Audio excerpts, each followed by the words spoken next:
Bismillah, ini masa yang sudah ditunggu-tunggu ya guys. Sudah jatuh di gelantungan dia.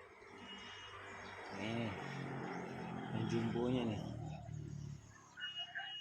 Sudah ada aroma sedikit.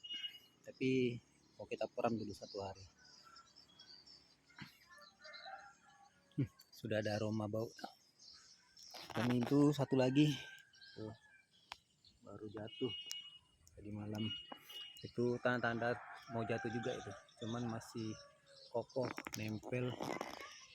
Jadi kalau sudah 1 hari itu ada berguguran 1-2 berarti itu akan berkelanjutan ya, berkelanjutan dengan buah-buah yang lainnya.